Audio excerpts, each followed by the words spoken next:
Hello and welcome, my name is Crash and I'm about to reveal to you guys a formula that every shonen follows in their first chapter, and we're going to try to understand why that is. Now, if you read a lot of manga, you probably also realize this formula, or at the very least, part of it. After reading way too many chapter 1s of manga, I came up with 5 beats that a lot of shonen, and a lot of manga in general, always follow. Now, I could tell you and pretend that I'm a super genius that is way smarter than everyone else, but once I tell you the 5 beats, some of you may call that BS. And that's fair, because while I did come up with the 5 beats myself, I rapidly realized that I wasn't the first person to point out how often these 5 beats happen in any story, regardless of medium. And it's not just those 5. If we go all the way back to 1949, just barely at the beginning of the introduction of modern manga, Joseph Campbell published a book called A Hero of a Thousand Faces. In his book, he compares a lot of heroes from old mythology, and he realizes that their stories tend to follow a formula.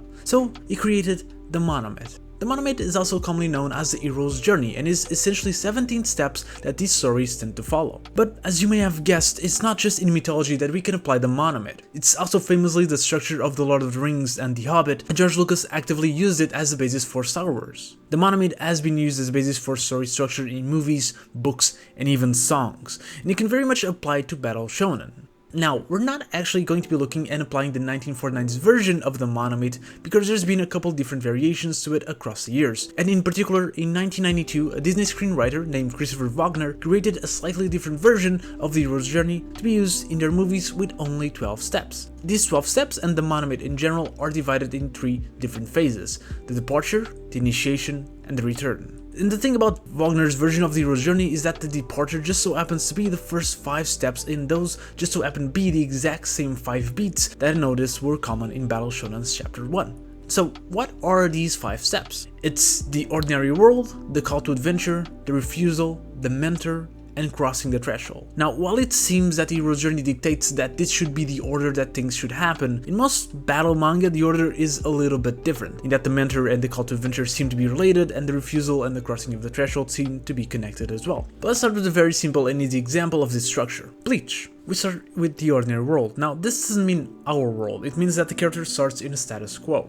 So when we are introduced to Ichigo, he clearly has the supernatural ability to see ghosts. That's just part of his ordinary world and reality up to this point of the story. Now, his normal reality is about to get shattered when a creature known as a hollow attacks his house. He meets a more experienced character in this situation, kinda like a mentor, being Rukia. She's the one that introduced him to this world of shinigamis and hollows, which are foreign to his ordinary world. She battles the hollows, but she is defeated. Her only choice is to ask Ichigo to step up and take her powers, becoming a shinigami himself, which he refuses. While the refusal is short, as he quickly realizes that this is the only way to save his family, normally it tends to be a big portion of the first chapters. Now with Bleach they kind of redo this by having him refuse again and properly in the next chapter, kind of redoing the refusal and then crossing the threshold in a more proper and better paced way. This isn't unique, Chainsaw Man for example also does it. Anyways, after he properly accepts, he gets the power, accepts his fate, and asks to cross the threshold. Defeat his first challenge, essentially he fights the hollow. So that should help you understand the 5 steps, and once you do, the question then becomes how often does it appear on the first chapter? And the answer is all the time.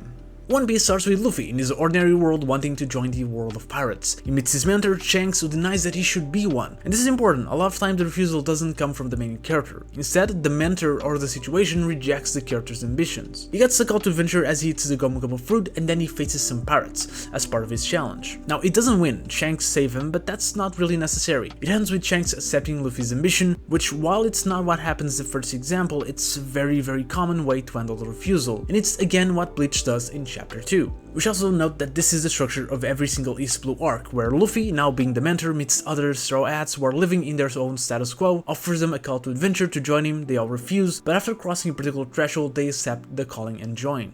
Cool, so Naruto starts with Naruto in his ordinary world wanting to join the shinobi. He fails the test laid down by his mentor, Iruka. And for those that are going to point out that Naruto's mentor figure is either Kakashi or Jiraiya, the mentor in this structure isn't necessarily a literal mentor. Like with Dragon Ball, it's Bulma, but it is a bit irrelevant in this case as I think Iruka is introduced as an actual mentor figure. But then Naruto fights a ninja who stole a scroll, wins, and is accepted as a shinobi. Okay, so all the big 3 follow the formula. What about titles like Hunter x Hunter? Well, it technically it does, but on a slower pacing, which means that it takes up the first 2 chapters. In the first chapter we get introduced to Gon, as he gets the call to venture to become a hunter. His ambitions are denied by his aunt, but then she accepts, and we also get a flashback that introduces us to a hunter that introduced him to the concept, in other words, his mentor. But the chapter ends without the crossing of the threshold, which is what the second chapter is all about. It does a refusal and the mentor points again, but this time for Leorio and Kurapika, but overall it still mostly follows the same structure. Fairy Tail is another one that does it a little bit different. We are introduced to Lucy who wants to join the Fairy Tail and she meets Natsu, who is the main character but very much serves as a mentor figure of the chapter. Now, she isn't rejected at all within this chapter. The best we could do is associate the refusal with the fact that she thinks she's joining the Fairy Tail, but she's tricked by a fake wizard and ends up on a slave boat, which she then defeats with the help of Natsu, which counts as a threshold of the chapter, and then she is accepted into the Fairy Tail. So while a lot of battle shonen tend to follow the 5 steps, some of them only follow some within the first chapter, but often they do the others within the next few. In the case of Fairy Tail, Lucy rejects being part of her first mission in chapter 3, and then she crosses the threshold again by helping defeat the Vulcans. Fairy Tail's most interesting point to me, however, is indeed how the main character is used as the mentor. A lot of works tend to do this when the character already got their call to adventure before the first chapter. In this case, since Natsu was already part of the Fairy Tail, we need to introduce another character that will serve as the protagonist of the chapter so that they can follow the 5 steps. Another example of this is Ukuro no Ken. Kenshiro's status quo is already the story, so we are introduced to this kid who just met Kenshiro named Bat. Bat tries to join the forces with Kenshiro but is rejected. But after they save the girl that they met from giant thugs, and by they I mostly mean Kenshiro, Bat joins him in his journey. We see this time and time again. For example, in Berserk, Puck is the one that goes through the Bat's arc in the first chapter. In Hellsing, it's Ceres. And yes, I know both Berserk and Hellsing are seinen, but plot twist, they aren't above this. This formula is present in every demographic. Once you see it, you'll see it everywhere. After all, it's the hero's journey. It's been more or less a blueprint of any big adventure, but even manga like Lavina follow the same step. The entire concept boils down to this. Our central character lives in a status quo that is about to be broken by meeting of a new character from the world / reality / central story, and that brings us the call to adventure. Due to circumstances, our character isn't accepted or doesn't accept the call, but after surpassing a certain challenge, they do. Yes, it's abstract enough that you can pretty much put anything over it, but also specific enough that it shouldn't be as popular as it is. I mean, out of the 12 new series released last year in Weekly Shonen Jump, I'd say only Blue Box deviates enough from this formula. And that's because slice of life and rom-coms tend to be the ones that move away from this the most, even if a lot of them still conform to the formula, like Barakamon for example. Now, there are other formulas to introduce your long-form adventure story. Card Capture Sakura and Dorodoro, for example, deviate a lot from it. Dorodoro introduces to its world through a decent amount of clever exposition, and Sakura just puts us in the middle of the story with a gigantic amount of exposition too. And if you think that's because shoujo is above this formula, it is not. Sailor Moon definitely follows. It's just very effective and simple, and I want to study why that is. So we're going to go through each plot point and understand why it works. So, the ordinary world is a simple concept. I've always heard that the story should always be about the most interesting moment of the main character's life, and I think we can all agree that the most interesting time in our lives was when at least part of our status quo got broken in some way. Maybe you moved into a different place, you met a new group of friends, you joined a community or a hobby. So it also makes sense that the beginning of the story starts with our main character's lives being changed. I feel like this and the next step, the call to adventure, are two things that are kinda needed for most stories in most mediums to have a proper introduction. While again there are some that circumvent this with a lot of backwards exposition or just being very ambiguous, I think it's always better to start with this and show the people the exact point that led to this character joining this story. The only reason I can see not having these two is more so in episodic things, and even then, first episodes tend to still set the main premise. Sure, Doraemon has followed the same formula for literally thousands of chapters and episodes, and you certainly don't need to read the first to understand the story, especially as time goes on, but the manga still starts with Nobita meeting Doraemon for the first time and learning all about his future. You need to really be in specific situations or be quite the talented writer to make a long-running story and not start with these two elements. The refusal is what I think is the most interesting in this list. After all, even if the rest is kinda intuitive into storytelling, the refusal is not. Why does our character need to refuse the call or be rejected? I think it's mostly because it gives more weight to this first chapter. First chapters in a lot of manga, especially weekly shonen magazines,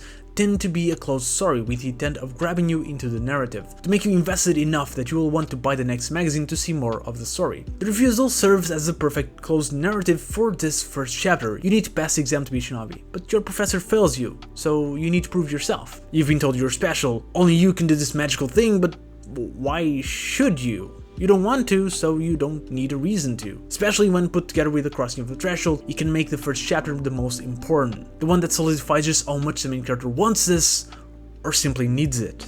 Crossing the threshold is then pretty simple. I don't necessarily think it's needed in a slower paced story, but if the purpose is indeed to show in your first chapter what your story is about, then this is where you give the taste to your readers. If the story is about ninjas, we have a ninja fight, showing how cool powers are. If it's about heroes and villains, then show your character facing a villain at first. This is where you show the cool parts of the story. This is where you grab them with a flashy action. And then the mentor. I think the mentor serves a very important role within stories like Battle Shonens. Stories where from chapter 1 you're thrown into an alien world with some set of rules and situations. And the mentor is here to explain this to the reader without feeling intrusive. After all, if our main character is about to embark into the unknown and there is a character right there helping him win this journey that is familiar with this world, of course that character is going to explain it to the protagonist. Makes sense, help us relate more with the main character as we are learning at the same time, kinda like a classmate in school, and we get to understand enough to feel welcomed into this world. There's probably other ways to do introductory chapters. Actually, there is other ways. Not every story adheres to this, and some only to some parts, but a great majority does, and I think it's because of this. But there is something else. The Monomat is a story about the journey into the unknown, and these 12 steps aren't just formulas for storytelling. The reason why it's used so much, it's not because someone made up this in the late 40s. It's because this formula also happens in real life. We leave our comfort zone often. When we move to new places, we join new groups, we join a new workplace or a new school. And it's scary to do those things. We often feel like we don't want to. We don't want to start a new job, we don't want to go to university because it's scary. And change and the unknown, they are scary. But sometimes there's someone there. Your boss, your coworker, your teacher, your classmate, your friend who dragged you into this bar full of metalheads in a town that you've never been to but that he likes a lot, and they help you ease into it. Take your first steps, face your first challenge, cross the threshold, and sometimes you look back and think, well, I was afraid for no reason. This is pretty cool. The Monomat is our lives, and shonen, well, not just shonen, manga in general, may not look like it. But it's our lives too. Under the story about a ninja kid who wants to be the best ninja of all time and that needs to punch a dude from the past that can throw meteorites at him, there's a story about a kid who feels lonely and tries his best to help people around him so that he can have some friends and feel less lonely. So that he can show everyone that pushed him back that he's worth something. And that's not fiction, that's something we can relate to. I didn't make this video so I could trash on shonen or on formulaic intros.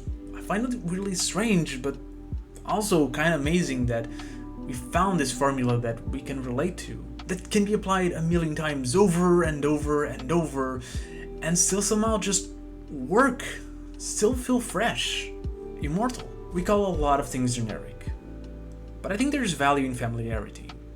There's nothing original anymore, and somehow that's fine. I'm still here enjoying the stories. And if you watch it till here, thank you very much. And I'll see you next video.